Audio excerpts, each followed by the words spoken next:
Évangile selon Saint Matthieu, chapitre 13. En ce jour-là, Jésus sortit de la maison et s'assit au bord de la mer. Et des foules nombreuses s'assemblaient auprès de lui, si bien qu'il monta dans la barque et s'assit. Et toute la foule se tenait sur le rivage. Et il leur parla de beaucoup de choses en paraboles. Il disait: Voici que le semeur est sorti pour s'aimer. Et comme il s'aimait, des grains sont tombés au bord du chemin, et les oiseaux sont venus tout manger. D'autres sont tombés sur des endroits rocheux où il n'avait pas beaucoup de terre, et aussi ils ont levé parce qu'il n'avait pas de profondeur de terre. Mais une fois le soleil levé, ils ont été brûlés et, faute de racines, se sont desséchés. D'autres sont tombés sur les épines, et les épines ont monté et les ont étouffés. D'autres sont tombés sur la bonne terre et ont donné du fruit, l'un 100, l'autre 60, l'autre 30, entendre qui a des oreilles. Les disciples s'approchant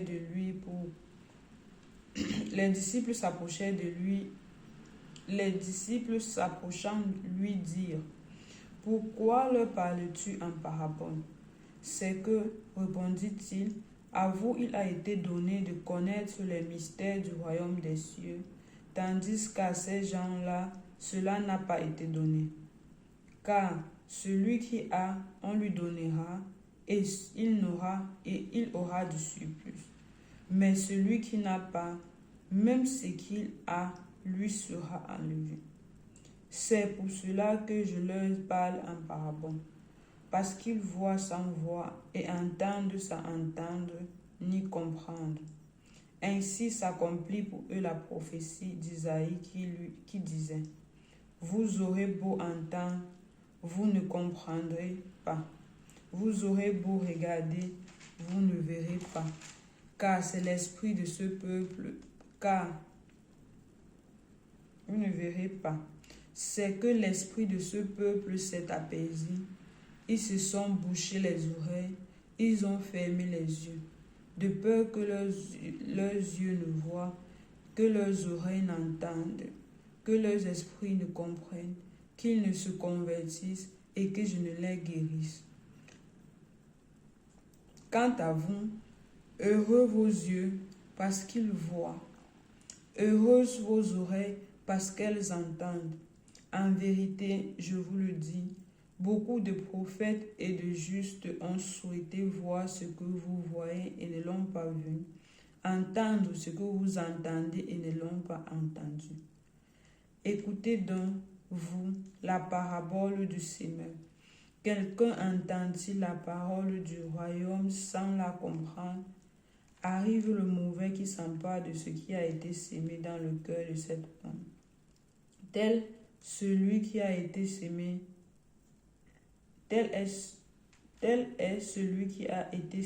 au bord du chemin. Celui qui a été sémé sur les endroits rocheux, c'est l'homme qui, entendant la parole, l'accueille aussitôt avec joie. Mais il n'a pas de racine en lui-même. Il est l'homme du moment. Survienne une tribulation ou une persécution à cause de la parole, aussitôt il succombe. Celui qui a été sémé dans les épines, c'est celui qui entend la parole, mais le souci du monde et la séduction de la richesse étouffent cette parole, qui demeure sans fruit. Et celui qui a été sémé dans la bonne terre, c'est celui qui entend la parole et la comprend. Celui-là porte du fruit et produit tantôt 100, tantôt 60, tantôt 30. Il leur proposa une autre parabole. Il en va du royaume des cieux comme d'un homme qui a sémé du bon grain dans son champ. Or, pendant que les gens dormaient, son ennemi est venu. Il a sémé à son tour de l'ivraie au beau milieu du blé, et il s'en est allé. Quand le blé est monté en herbe, puis en épis, alors l'ivraie est apparue aussi. S'approchant, Les serviteurs du propriétaire lui dirent: Maître, n'est-ce pas du bon grain que tu as sémé dans ton champ? D'où vient donc qu'il s'y trouve de l'ivraie? Il leur dit: C'est quelque ennemi qui a fait cela. Les serviteurs lui disent: Veux-tu donc que nous allions la ramasser? Non, dit-il, vous risqueriez, en ramassant l'ivraie, d'arracher en même temps le blé. Laissez l'un et l'autre croître ensemble jusqu'à la moisson. Et au moment de la moisson, je dirai au moissonneur: Ramassez d'abord l'ivraie et liez-la en bottes, que l'on fera brûler. Quant au blé, recueillez-la dans mon grenier. Il leur proposa une autre parabole. Le royaume des cieux est semblable à un grain de sénébré qu'un homme a pris et semé dans le champ. C'est bien la plus petite de toutes les graines, mais quand il a poussé, c'est la plus grande des plantes potagères, qui devient même un arbre, au point que les oiseaux du ciel viennent s'abriter dans ses branches. Il leur dit une autre parabole. Le royaume des cieux est semblable à du levain qu'une femme a pris et enfoui dans 3 mesures de farine jusqu'à ce que le tout ait levé.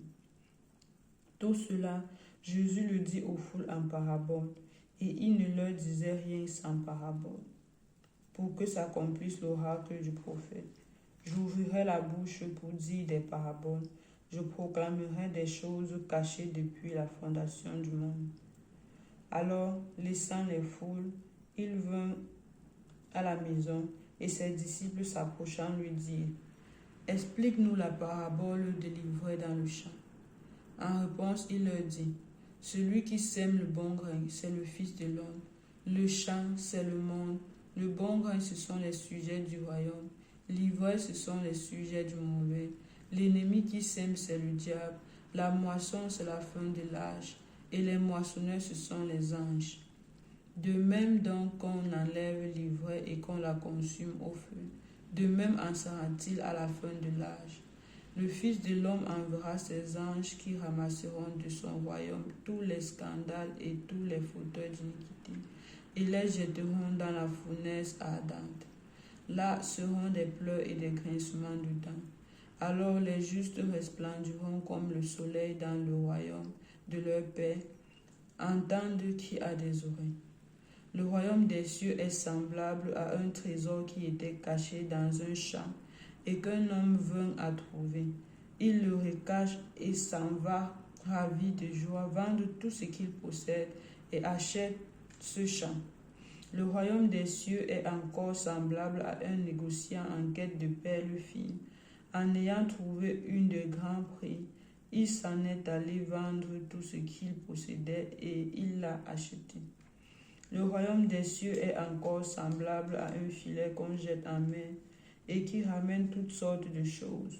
Quand il est plein, les pêcheurs le tirent sur le rivage, puis ils s'asseyent, recueillent dans des paniers ce qu'il y a de bon et rejettent ce qui ne vaut rien. Ainsi en sera-t-il à la fin des âges. Les anges se présenteront et sépareront les méchants d'entre les justes pour les jeter dans la fournaise ardente. Là seront les pleurs et les grincements de dents. Avez-vous compris tout cela? Oui, lui disent-ils. Il leur dit: Ainsi donc, tout scribe devenu disciple du royaume des cieux est semblable à un propriétaire qui tire de son trésor du neuf et du vieux. Et il advint quand Jésus eut achevé ses paraboles, qu'il partit de là et s'étant rendu dans sa patrie, il enseignait les gens dans leur synagogue de telle façon qu'ils étaient frappés et disaient: D'où lui viennent cette sagesse et ces miracles? Celui-là n'est-il pas le fils du charpentier? N'a-t-il pas pour mère la nommée Marie et pour frères Jacques, Joseph, Simon et Jude? Et ses sœurs ne sont-elles pas toutes chez nous? D'où lui vient donc tout cela? Et ils étaient choqués à son sujet. Mais Jésus leur dit: Un prophète n'est méprisé que dans sa patrie et dans sa maison. Et il ne fit pas là beaucoup de miracles à cause de leur peu de foi. Donc, nous venons de lire l'évangile selon le chapitre 14 de l'évangile selon Saint Matthieu.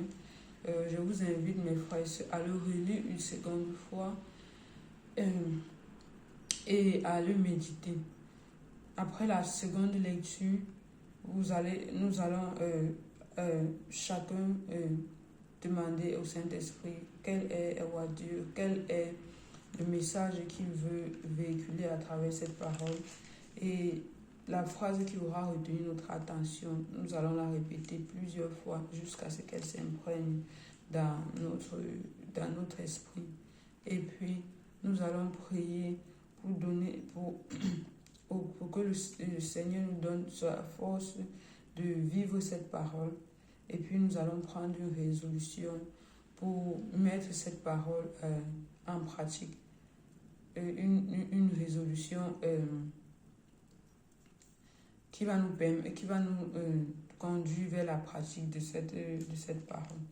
Donc, on se revoit demain pour un nouveau test. Que Dieu nous garde et nous bénisse. Amen.